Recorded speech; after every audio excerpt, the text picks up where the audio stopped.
Importante revisar cómo se origina la línea eritropoyética, porque no es lo mismo eritropoiesis que hematopoiesis. Y eso lo vamos a ir viendo. La siguiente, por favor, Sandrita. A ver. Miren, acá está la gran diferencia que tienen que conocer ustedes. La eritropoiesis es la formación de glóbulos rojos en la médula ósea, mientras que la hematopoiesis es la producción de todas las líneas sanguíneas. Ya, que no quede confusión, no son sinónimos. Hematopoiesis no es sinónimo de eritropoiesis. ¿Ya? Métanselo bien en la cabeza. Incluso estos términos fueron ya desambiguados en 2014, ¿sí? Por la reunión de la OMS y del grupo FAB, Franco-Americano Británico, ¿sí? ¿Existe relación? Sí. La eritropoiesis es solo una parte de la hematopoiesis, ya que se enfoca solamente en el desarrollo de los glóbulos rojos. La siguiente, Sandrita. Ahí está. Y hablando de la eritropoiesis, miren acá.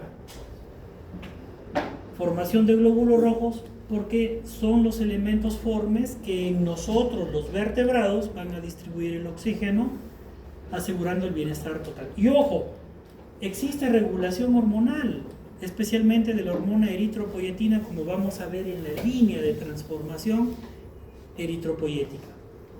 Además de otras sustancias que tienen, proteicas también, y glucoproteicas, que tienen una actividad similar a la eritropoyetina, como los factores de crecimiento y las quimiosinas.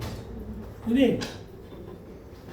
Y vamos a hablar de algo interesante, el famoso ambiente, pero no el de ustedes, ¿ah? Tranquilos, ese ambiente no. Vamos a hablar qué es el ambiente o contexto de la médula ósea. ¿Sí? Seguimos, Andrita. Ojo acá. Hablando de la línea eritropoyética, vamos a entender que va a describir el desarrollo de glóbulos rojos a partir de precursores intermedios desarrollados de la célula madre.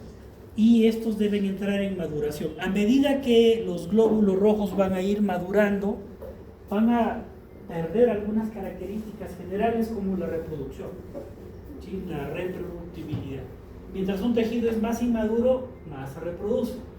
Mientras un tejido es más especializado, menos se reproduce. Otra cosa importante es la regulación por eritropoyetina.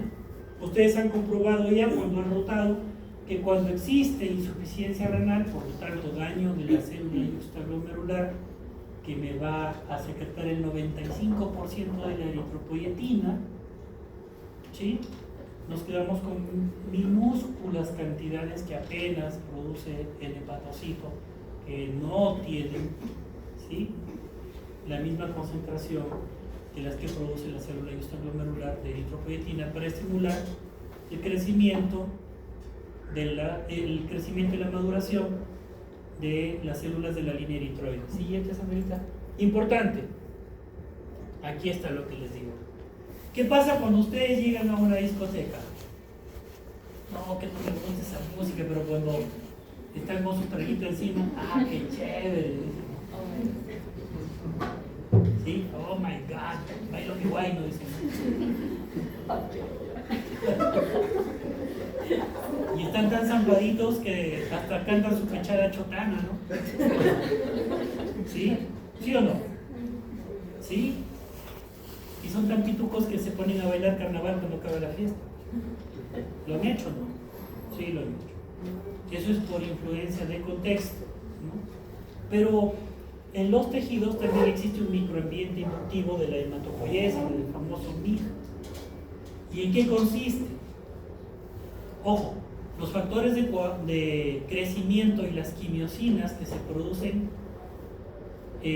no solamente las han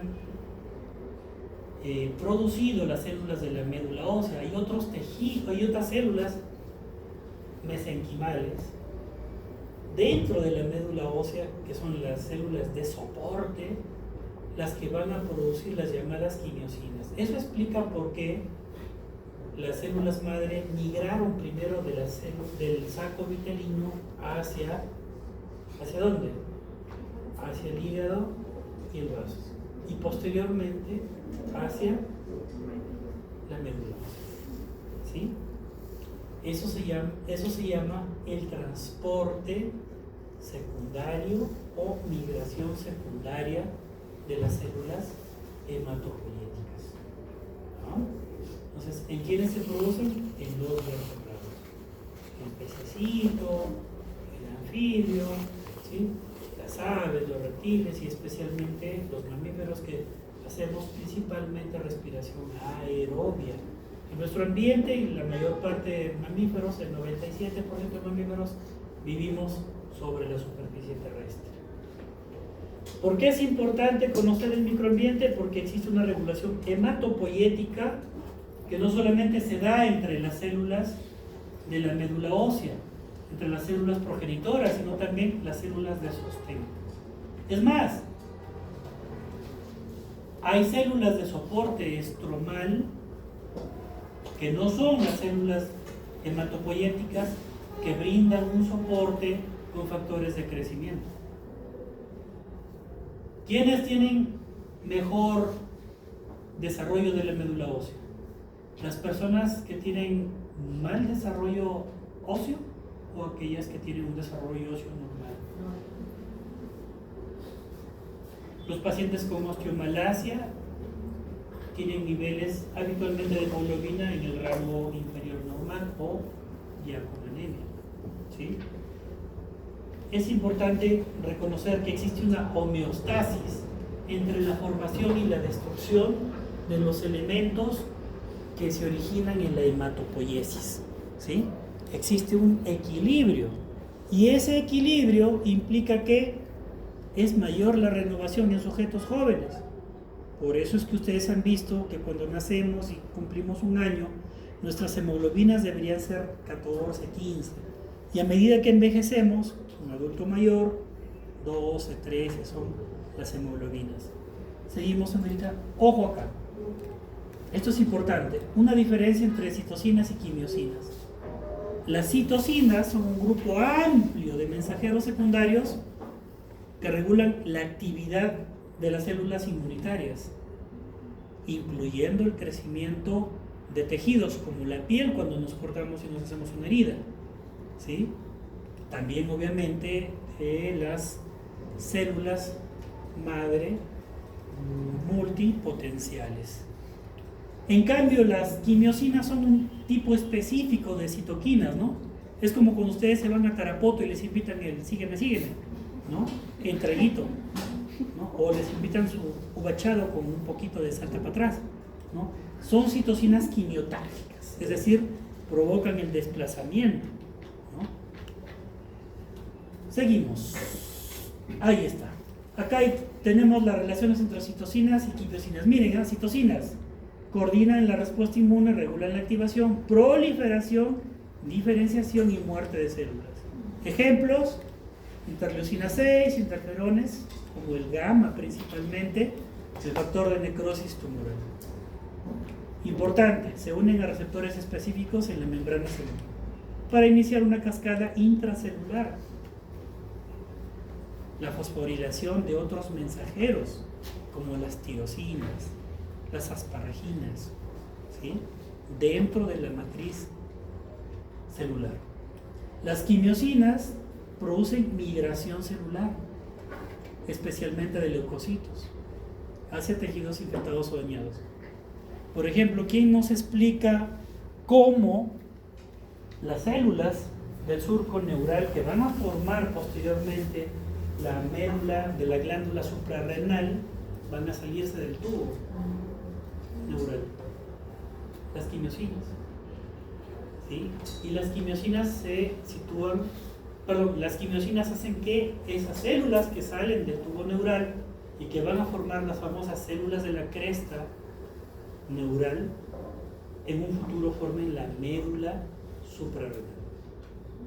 Entonces, hay quimiosinas originadas por las células del seno del metanéfros y del mesonéfros para llamar a las células, a las neuronas, a los neuroblastos del tubo, que van a ir sobre el riñón a formar la glándula suprarrenal, especialmente las células de la médula suprarrenal. ¿Sí? Entonces, una pregunta clásica de la función de las quimiosinas es que producen la migración de células pluripotenciales, ¿sí?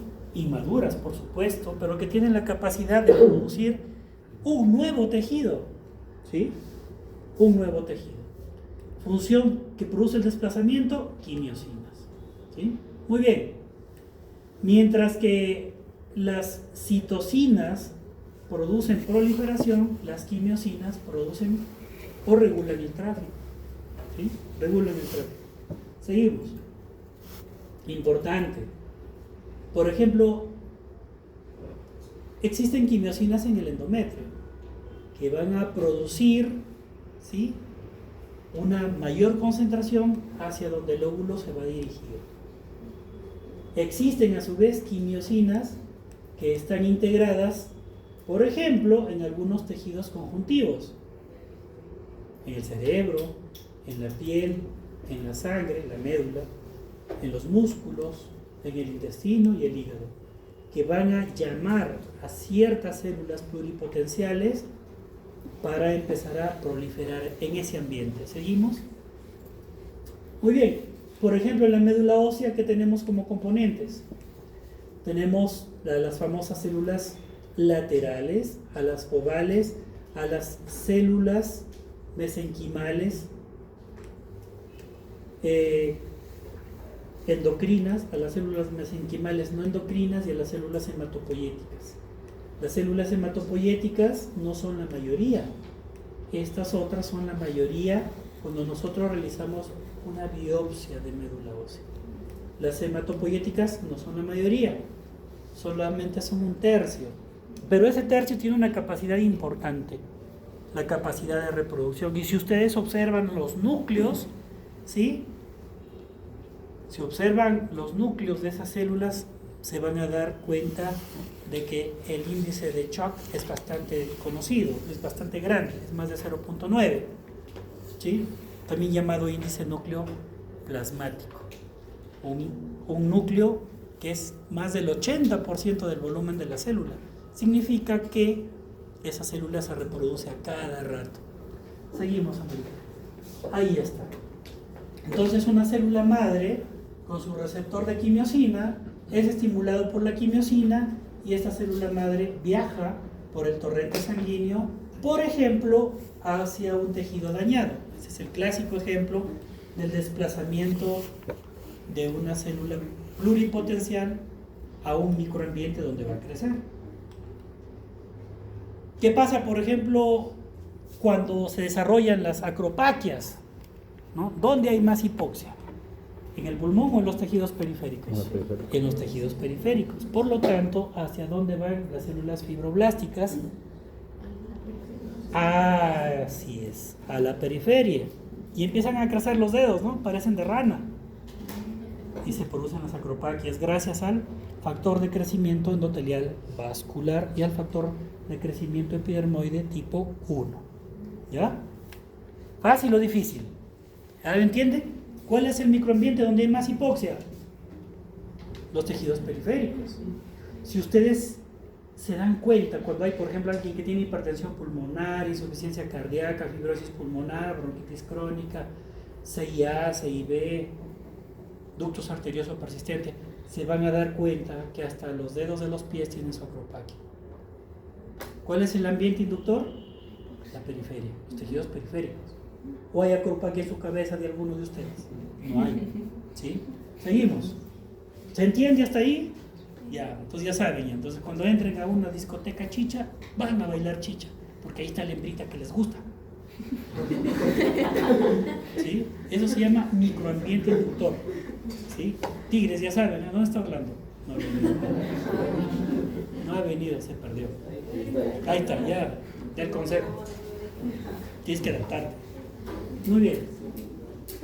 Ojo, ¿qué células madre podemos obtener de las células? ¿Qué células podemos obtener de las células madre totipotenciales de la médula ósea? Ojo, dice CMT, no dice CTM.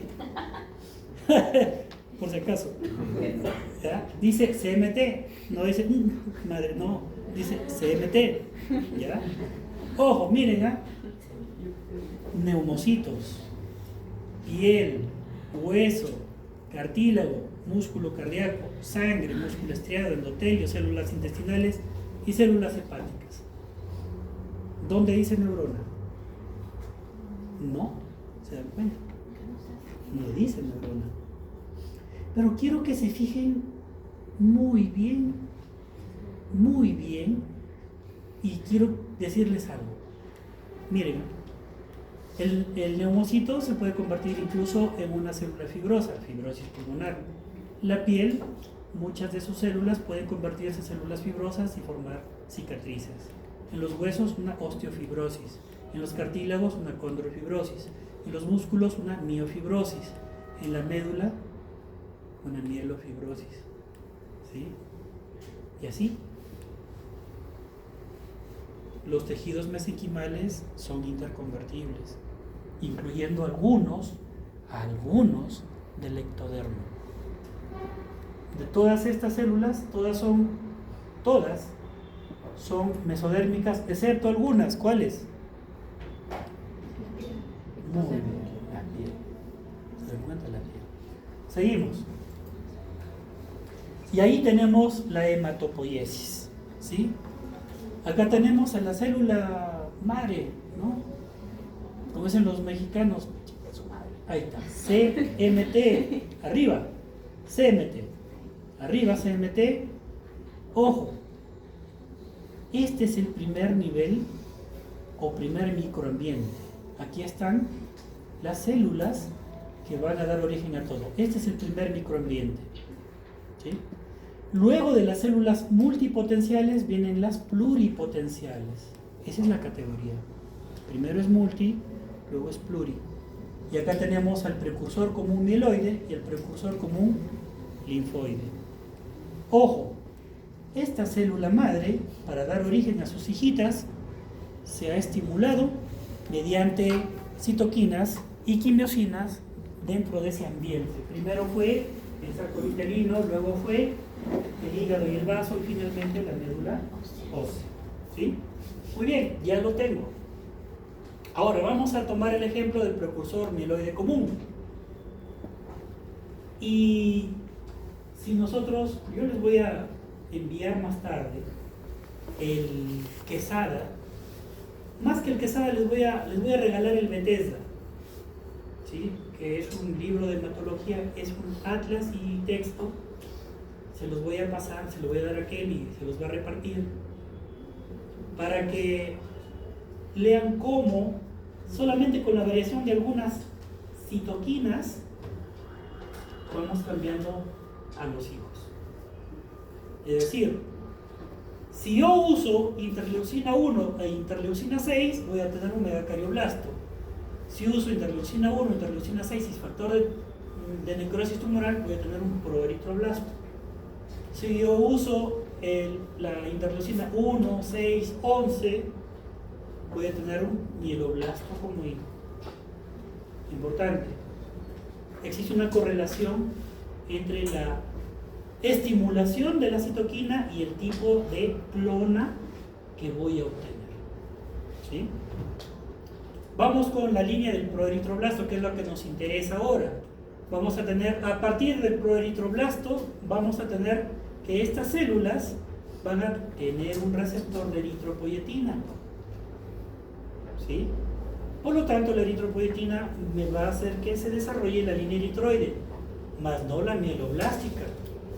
La mieloblástica, los mieloblastos no tienen receptores de eritropoyetina. ¿Ya?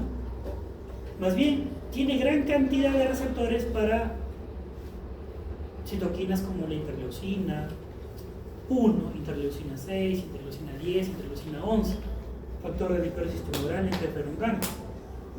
Acá tengo el precursor común linfoide, que es el otro gran hijito de la célula madre multipotencial. ¿Sí? Acá hay algo característico. Este precursor linfoide es como el hijito malcriado.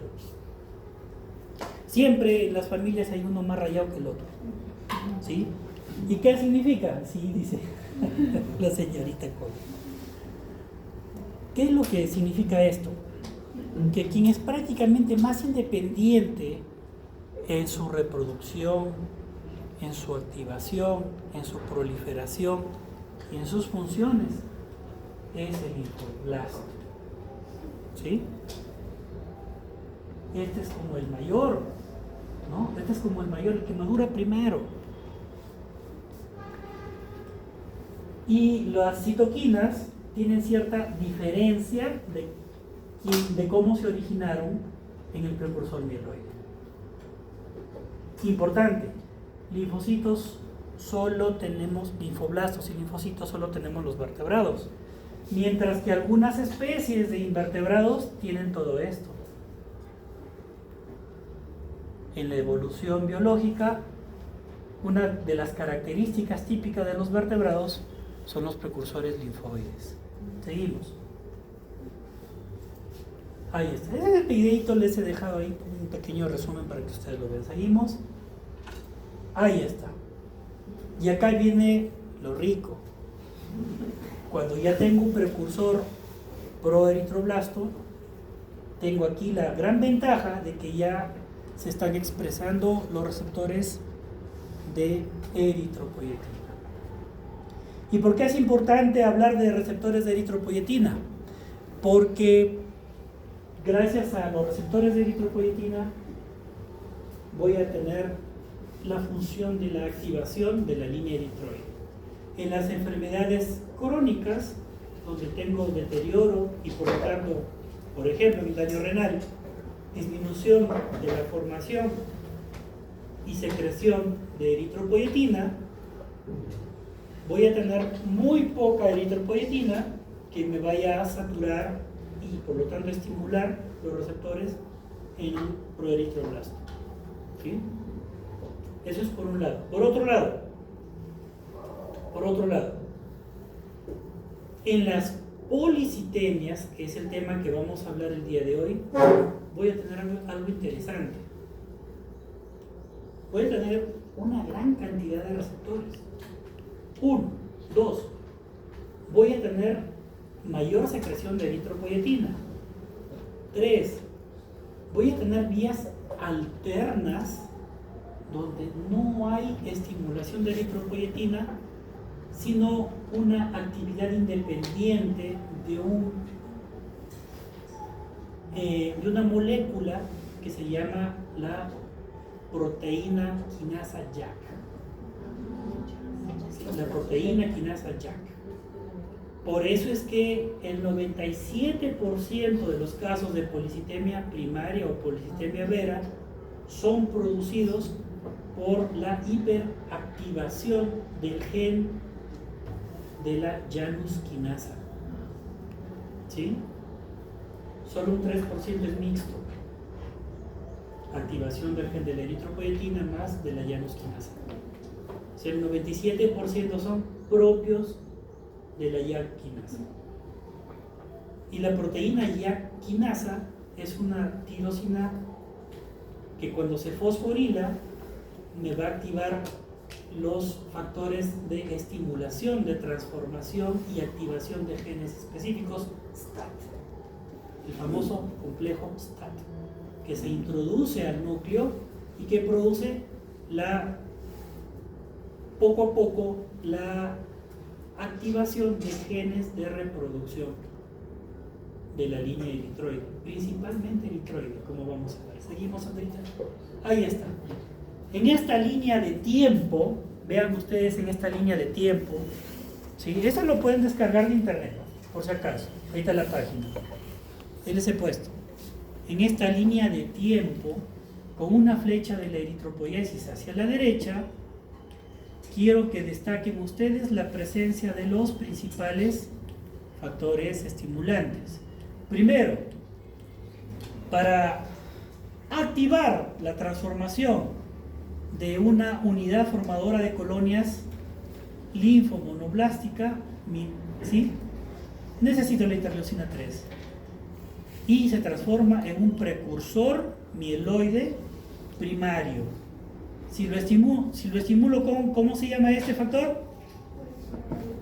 Factor de crecimiento de granulocitos y monocitos, que incluso lo podemos ingerir o lo podemos inyectar. ¿Cómo se llama?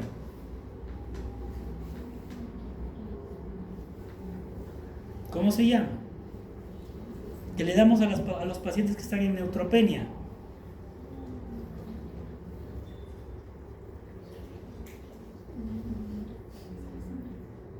Filgrastim. El filgrastim. Qué cerca estuvieron. El filgrastim, ¿no? Este es el filgrastim, ¿no? Nosotros usamos el filgrastim recombinante. Pobre Escherichia coli, nos produce insulina, nos produce exenatide, nos produce filgrastim. Esa es la ventaja de la tecnología genética. Muy bien, pero miren hasta dónde llegamos. Llegamos hasta el precursor eritroide propio, ¿sí? Y acá tenemos que, si yo lo estimulo con eritropoietina, me va a originar al proeritroblasto. Me origina el eritroblasto basófilo, eritroblasto policromatófilo, eritroblasto ortocromático, reticulocito y finalmente hematino. ¿Está bien? ¿Hasta ahí entendido? Ahora pasamos a la descripción. Seguimos, Sandrita. Ahí está, ¿no? Parece un huevito. Doctor, ahí está el ojito del huevo.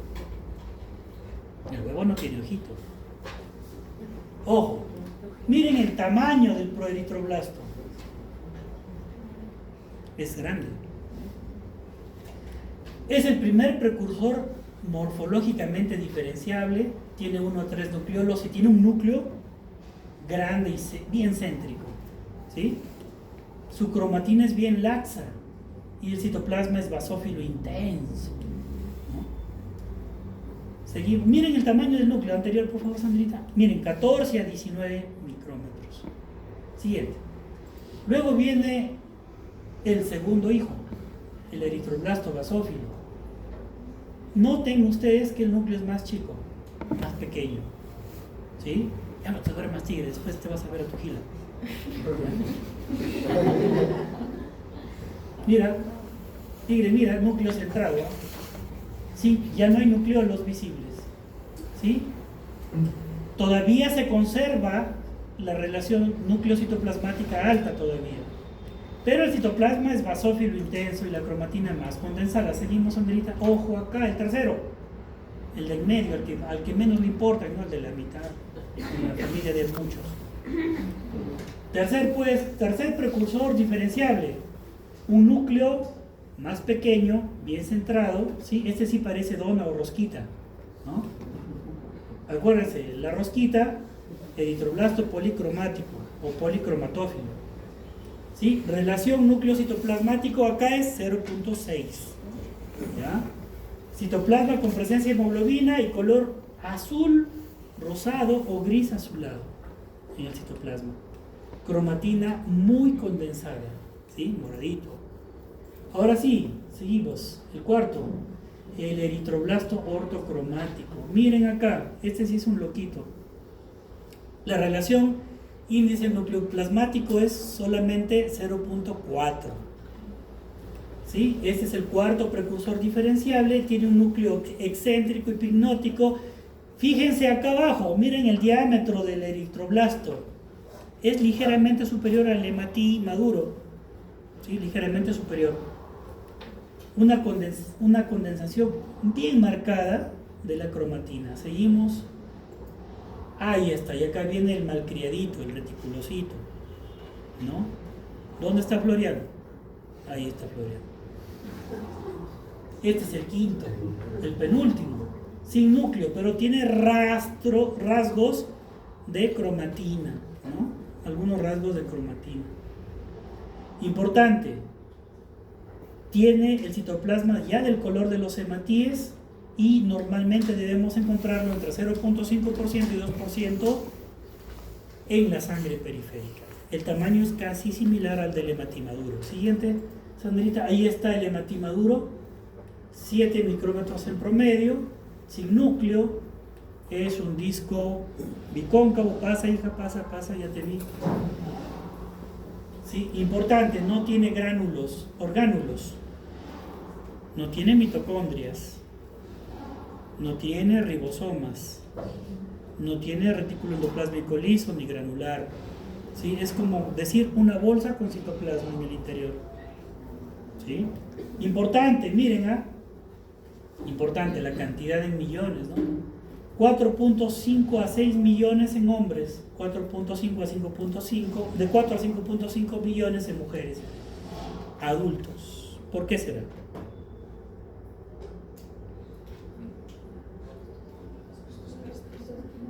Por la actividad de la testosterona. No es porque sea machito, no. Por la actividad de la testosterona. Sí, seguimos. Muy bien, entonces ya más o menos tienen un contexto de cómo es la diferenciación de la línea eritropoyética. ¿Por qué es importante que lo conozcan? Porque con esto ya más o menos ustedes tienen una idea de cómo se produce un glóbulo rojo, para que puedan entender ahora mejor que es un síndrome mielodisplásico, dentro de los cuales tenemos las policitemias. ¿Ya? ¿Y qué son aquellos síndromes mielodisplásicos?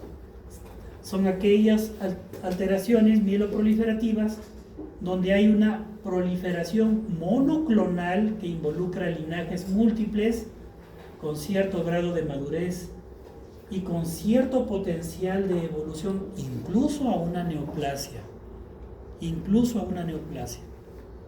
Yo me preocuparía si tuviese una policitemia vera. Y si tuviera una policitemia vera antes de los 50, todavía tengo cierta esperanza de tener una posibilidad de convertir en una leucemia mieloide menos de un 20%. Pero si yo fuese un anciano, 80 años, colorado como rocoto, ¿no? Y que tuviera una policitemia, estuviese rojo, yo me preocuparía, porque ese tigre, a pesar de que sigue fastidiando, en 2 o 3 años va a ser una leucemia mieloide. ¿Ya? Una leucemia mieloide. Muy bien.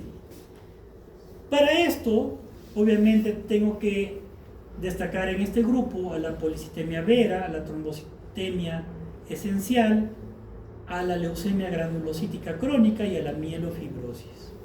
¿Por qué es importante hacer la diferenciación? Porque el manejo también es diferente. Los síntomas pueden ir desde las fatigas, las hemorragias o las trombosis, y van a requerir un manejo especializado. Seguimos, Sandrita. Ahí está. En el año 2006, ¿sí? En el año 2006, cuando todavía en New England era gratuito, todos los artículos, ¿sí? Yo era residente, se hizo, sí, porque abusaban de uno. ¿Sí? Entonces,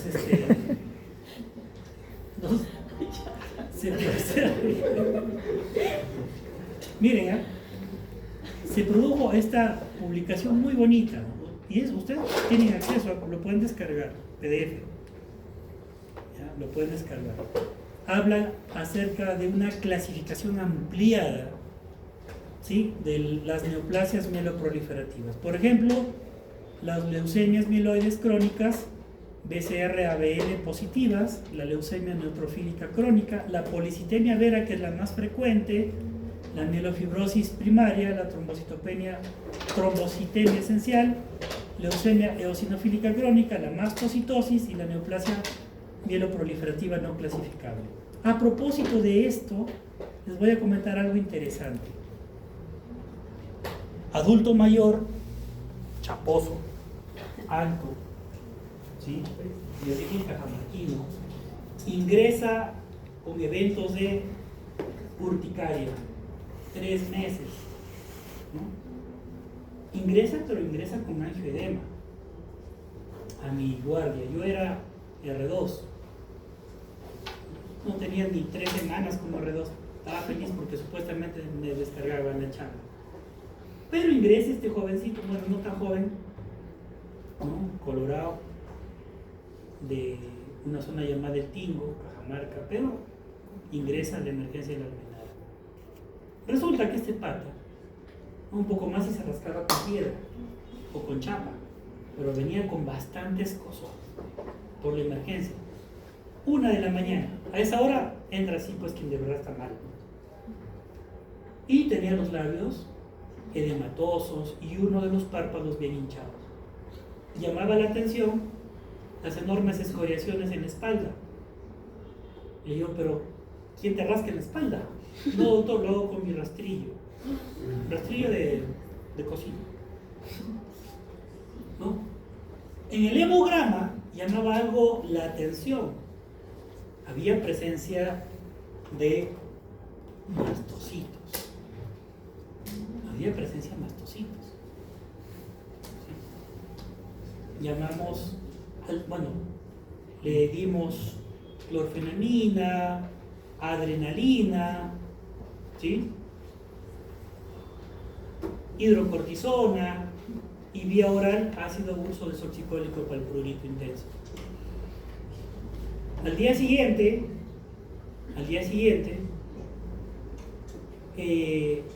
lo llevamos al piso porque el caso estaba interesante. Se le hace un aspirado de médula ósea poco contributivo. Lo único por ahí, cierta proliferación, ¿no? Con algunos mastocitos, algunos de ellos inmaduros. Hasta que por ahí alguien solicita niveles séricos de histamina y niveles séricos de bradiquininas. Salió bastante elevado. Entonces, eso solamente se puede ver en un tumor de células cebadas o en una mastocitosis. Lo taqueamos, ¿no? Nada, mastocitosis. Se le hace una prueba en esa época, se hacía en España, no se hacía en Perú, ¿no? El tigre vendió sus 2 vacas, ¿no? Y una parte del líquido de la aspirada de médula ósea, ni creas, no, esos son bien fanfarrones. Llevan la muestra al hospital de Llobregat en Barcelona, ¿no? Y en esa época existía el Messenger, no existía el WhatsApp, existía el famoso Messenger que ahora es Skype, ¿sí? El Messenger de Hotmail. Y nos mandan el archivo en PDF por Messenger de Hotmail, ¿no? Era una mastocitosis. El detalle está en que este tigre se manejó bien, ya en forma ambulatoria, con su fexofenadina, su prednisona, su amitriptilina, su ácido uso desoxicólico y su cremita de adantol para que no le pique nada, ni la conciencia. Y resulta que nos escribe una de sus hijas.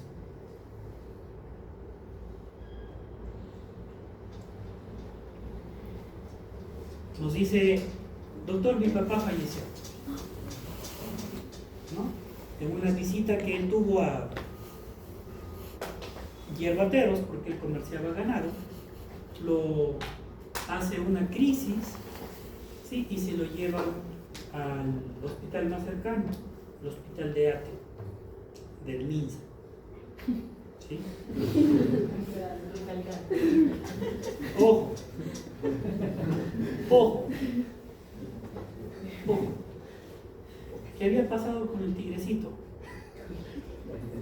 Había hecho una tromboembolia pulmonar.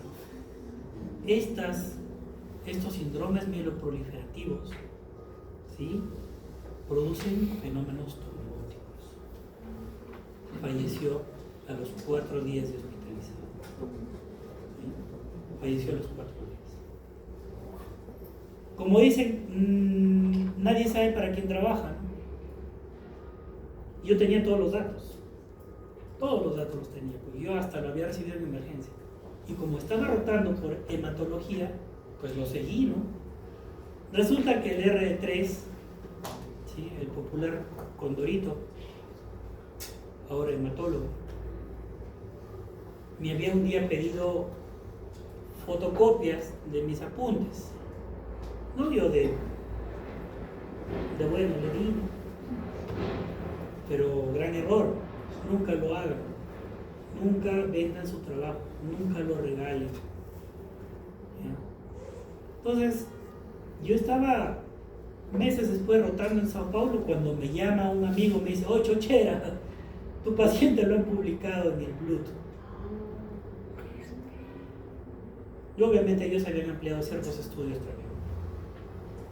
Bueno, yo me aprendí a que no se regala el trabajo, no se regala. Así es. Claro, ese pata solo una publicación tuvo en toda su vida, hasta ahorita no ha vuelto a publicar más. Ah, no. Entonces eso significa que lo mal habido es mal compensado. ¿Sí? Muy bien, seguimos. Ahí está. ¿Por qué recalcamos que existe una interrelación de los síndromes mieloproliferativos con la leucemia mieloide aguda? ¿Sí? Con los síndromes mieloproliferativos crónicos. Una policitemia vera se puede transformar en una leucemia mieloide. Una trombocitosis esencial se puede transformar en una leucemia mieloide. Una leucemia granulocítica crónica se puede transformar en una leucemia mieloide. Los síndromes mieloproliferativos indiferenciados se pueden convertir en leucemia mieloide. Y ya cuando ya era asistente, ya tuve un pacientito que era de San Pablo, ¿sí? Yo trabajaba en la clínica San Pablo, también se llama, en Lima, ¿no? Y él siempre venía pues a verlo a su hija, ¿no? Una paciente que tenía su lupus. Pero lo que yo notaba es que él era chaposo, intensamente chaposo, y él no vivía en la altura de San Pablo, sino en la parte baja, ¿no? Cercano a Chilete. Un día le digo: hágase un hemograma, y comprobé que tenía 26 de hemoglobina. 26. Digo, esto es peligroso, y eso que tú vives aquí en la costa, le digo, vives aquí en Lima, tienes 26. En San Pablo tendrás 28, 30. Sí, me dice el doctor, el año pasado yo he tenido trombosis en la pierna izquierda. Bueno, le empezó a dar el hematólogo su hidroxiuria, ¿no? Y a veces no lo encontraba el hematólogo porque es una receta especial para ello. Y yo le hacía su receta de hidroxiuria, ¿no? De hidroxicarbamida 500 miligramos. Venía todos los meses porque casi no lo encontraba su hematólogo. Entonces yo le hacía la receta. Y un mes dejó de venir. Y viene su hija, estaba mejor de lupus. Pero me trae cañazo. Ahí en la clínica San Pablo, Pituca, cañazo. Doctor, esto fue por mi padre. Falleció hace 2 semanas con leucemia mieloide aguda. ¿Sí? Miren el potencial de transformación. Seguimos. Este esquemita que yo lo he traído del Bethesda es para que nosotros podamos comprender cómo la policitemia vera y la trombocitosis esencial pueden terminar en una leucemia mieloide crónica y finalmente transformarse en una leucemia mieloide aguda. Pero no son los eritrocitos ni las plaquetas las que van a hacer esta transformación, sino sus células progenitoras. ¿Sí? Sus células progenitoras. Las células progenitoras, primero, en las policitemias, van a tener una marcada producción de linfocitos, granulocitos, plaquetas, pero sobre todo glóbulos rojos. Y ojo, los 50 años son importantes, muy importantes. Perdón. Carito. Carito, ¿cómo estás? Buenas tardes. Dime, Carito.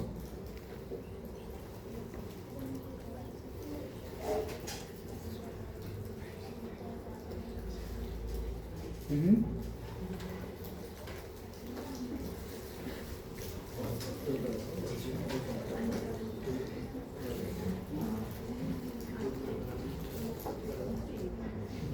Ya no hay problema. Como la policía no se prende, lo que vamos a hacer es lo siguiente: que ella presente su solicitud para hacer rotación, ¿sí? Y que pueda ir. Que presente al comité de capacitación.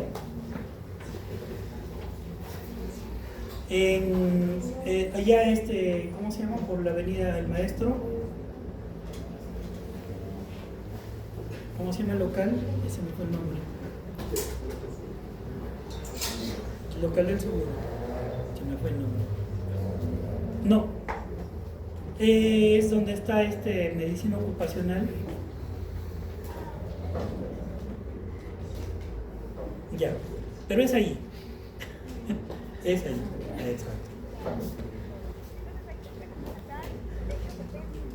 No, que lo aprueben y yo ya le asigno quién le puede enseñar.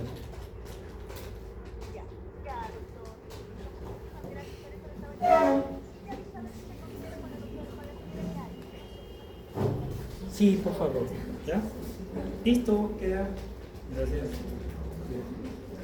Muy bien, a ver, seguimos mucho. Miren, ustedes tienen la ventaja de que a ustedes se les forma bien.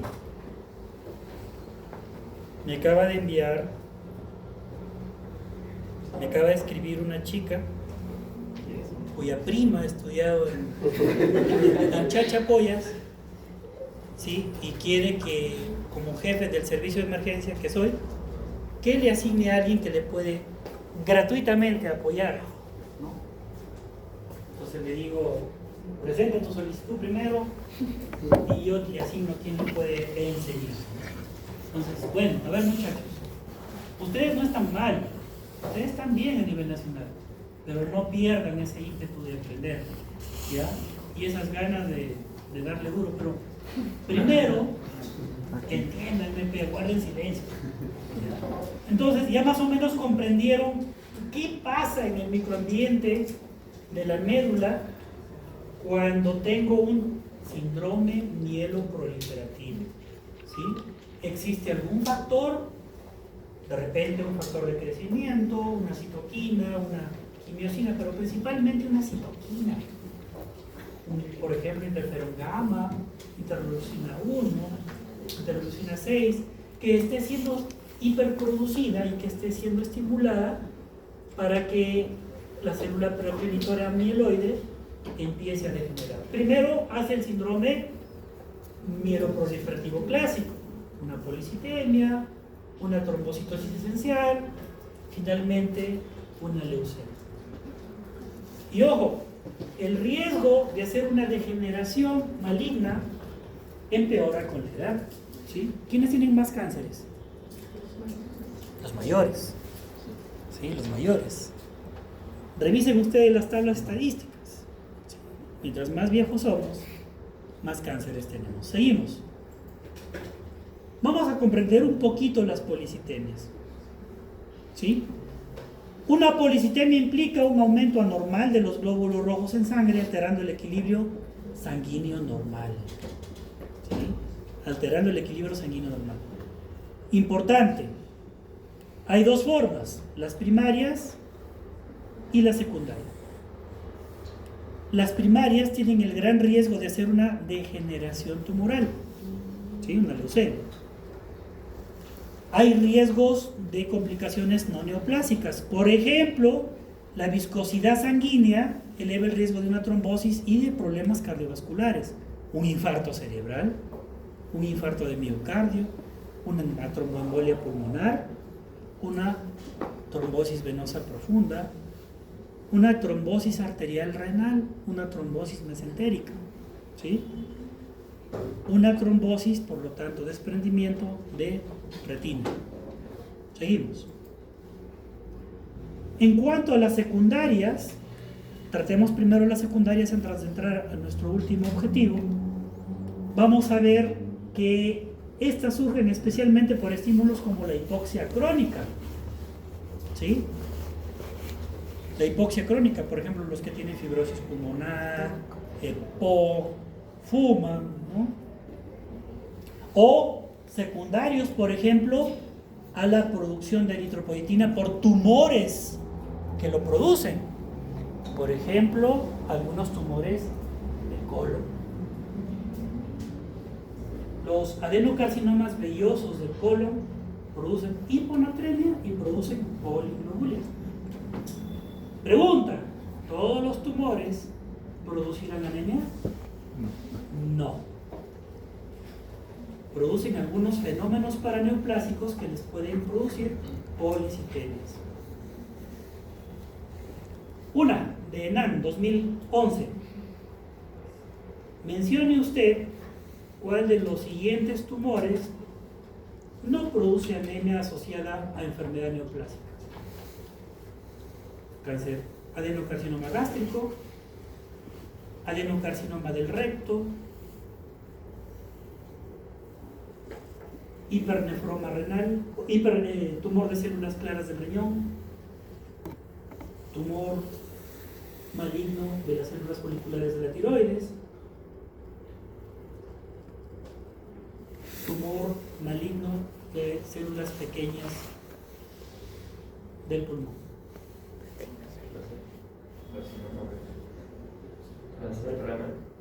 Claro, las células claras o tumor de células gigantes del riñón. Recuerden que ese produce gran cantidad de eritropoyetina, ¿no? Por eso es que a las células renales le llaman las falsas, porque es recontra yuca encontrarlas. ¿Sí? Pierden peso, le hacen colonoscopía, endoscopía, TAC, resonancia, y nadie se da cuenta que se está desarrollando por ahí un tumor de células renales, el hipernefroma, o también llamado tumor de células claras. Muy bien, miren, vivir en altitudes elevadas también son condiciones de hipoxia. ¿Sí? Son condiciones de hipoxia. Pero ojo, trabajar. Los buceadores también tienen policitemia secundaria. Las personas que viven y trabajan en los socavones, incluso en la costa, también hacen policitemia secundaria por las condiciones con baja presión parcial de oxígeno en los socavones.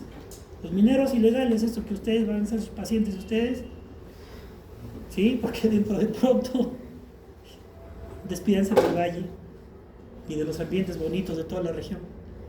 Van a ser sus pacientes, ¿no? Esos pacientes van a llegar con sus poliglobulias, con sus policitemias a buscarlos. Miren, enfermedades frecuentemente asociadas: EPOC, EPID, tetralogía de Fallot, bronquiectasis, insuficiencia cardíaca, ¿no? Ductus arterioso persistente, CIB, CIA. ¿Seguimos? Ahí está. Importante. La viscosidad sanguínea incrementada va a producir problemas circulatorios como la estasis y la trombosis. ¿Sí? Las piernas de estas personas se hinchan como bodoques, se ponen de color marrón y hacen trombosis. ¿Seguimos?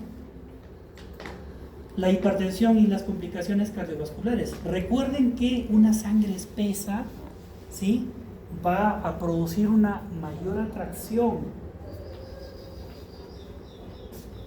de agua al interior del espacio vascular. Por lo tanto, el gasto cardíaco está aumentado. Eso me va a producir una mayor carga de trabajo, ¿sí? Lo que va a desarrollar con el tiempo una hipertrofia cardíaca concéntrica por la hipertensión producida. Seguimos. Hipoxia tisular, importante. Aquí vamos a tener un efecto Bohr recontractivo, ¿sí? ¿Qué es el efecto Bohr?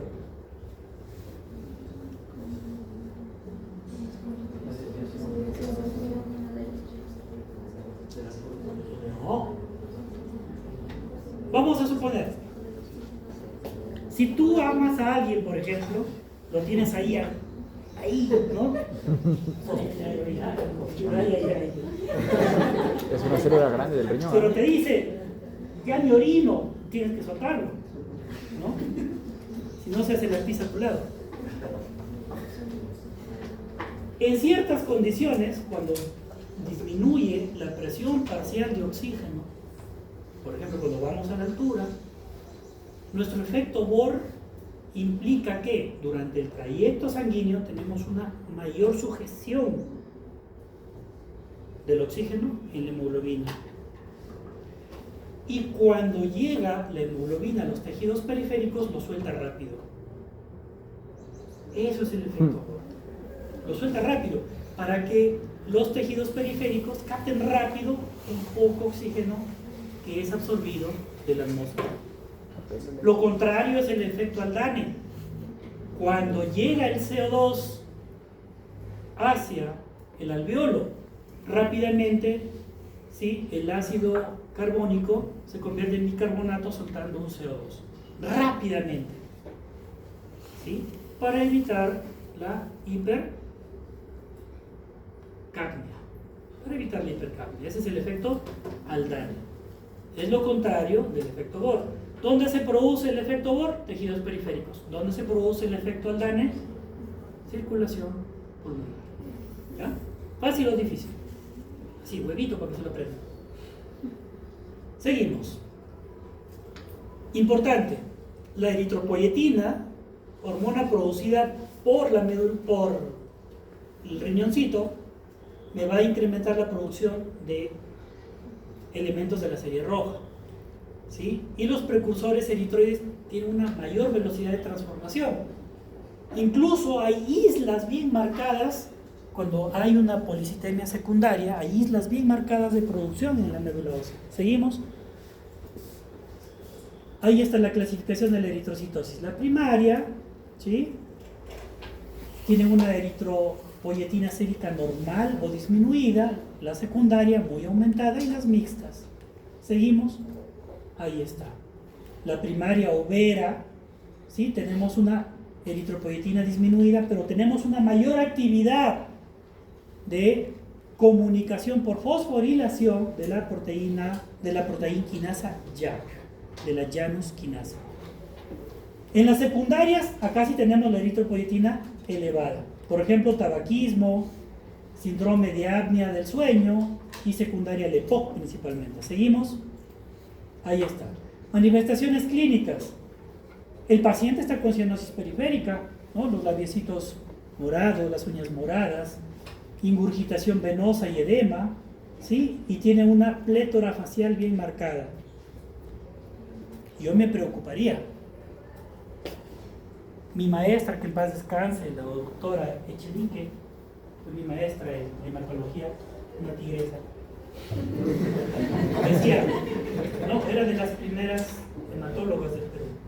Decía, si tú tienes un paciente con policitemia vera, preocúpate si está chaposo, con las piernas hinchadas.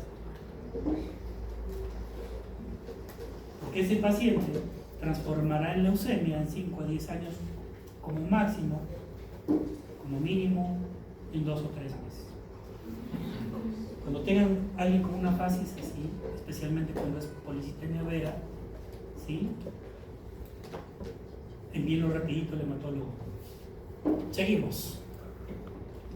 Ahora sí hablamos de la policitemia vera. Y esto es cortito. Es una alteración de la célula totipotencial hematopoyética. ¿Sí? Ya no habla de la CMT, sino habla solamente de la célula totipotencial. Es una categoría hacia abajo. Es la que va a dar origen a la línea mieloide y eritroide. Por definición, la proliferación eritroide es dominante y se expresa por medio de aumento de la magnitud del volumen eritrocítico, hay cantidad. Yo recuerdo que este pacientito de San Pablo tenía 7 millones de glóbulos rojos. Si ustedes hacen un hemograma, sus hemogramas están en 4.800.000, 5.300.000, ¿sí?, es importante que ustedes vean el número, no solamente se fijen en la hemoglobina y el hematocrito, vean el número, vean el número. No se confíen, está chévere, dicen ustedes. Bacán, hemoglobina 16, número 8 millones. Caballeros, ándate a la funeraria y mídete. Porque estos pacientes, cuando pasan a la fase post-policitémica, transformarán en leucemia sin necesidad de tener elevada la hemoglobina. Fíjense en el número. ¿Sí? Ya sabes, Tigre, ¿dónde está Orlando? El número es importante. El tamaño es importante. El volumen. Muy bien. ¿Qué dice abajo? El SUMA es una neoplasia mieloproliferativa. ¿Ya? ¿Seguimos, Andrita? 1 a 40 habitantes por cada 100.000 individuos hace policitemia vera. Y ojo, hay poblaciones donde hay más policitemia vera. ¿Sí? Hemos visto policitemias veras, si bien es cierto, no son tan frecuentes en el Perú, pero hay algunas poblaciones como los asiáticos y los caucásicos que tienen más riesgo que los que somos, pues, mestizos. ¿Ya? Miren, la prevalencia es mayor en varones que en mujeres y la edad promedio 60 a 65 años. Si alguien tiene policitemia vera antes de los 60 años, ¿sí? Ya están avisaditos, su pronóstico es peor. Es poco frecuente en menores de 30. Seguimos, Andrita. Ahí está. Las neoplasias mieloproliferativas son desórdenes únicos de las células madre de la médula ósea, pero especialmente de las pluripotenciales. Acá hay, todas estas comparten mutaciones de las vías de señalización, como la vía de la YAP quinasa. Seguimos. Importante, la base genética. Hace poco me he enterado que el hijo menor de este pacientito de San Pablo, que falleció cuando yo trabajaba en la clínica San Pablo en Lima, ya tiene policitemia vera. ¿Sí? ¿Seguimos? Ahí está. La mutación del gen de la YAP quinasa 2 consiste en la sustitución de una valina en la posición 617 por una fenilalanina. No es lo mismo gringa que chinita. Y muchachos, cambiar un aminoácido en la estructura primaria de una proteína altera su función. ¿Sí? Por lo tanto, tenemos también alterada, obviamente, el gen de ese aminoácido que va a codificar a la proteína YAP quinasa. Entonces hay una alteración del código genético. El código genético es la relación entre un nucleótido y la proteína que finalmente va a traducir. ¿Sí? Muy bien, seguimos. Estos son los criterios diagnósticos, el famoso Verastadio, ¿no? Varón y mujer, ¿no? En cuanto al volumen eritrocítico, la saturación igual o mayor a 92, esplenomegalia, pueden llegar a tener esplenomegalia. Criterios menores, trombocitosis mayor a 400.000, leucocitosis mayor a 12.000, fosfatasa alcalina mayor a 100, vitamina B12 mayor de lo normal. ¿Sí? Ojo, incluso la capacidad de fijar a esta vitamina es mayor a lo normal.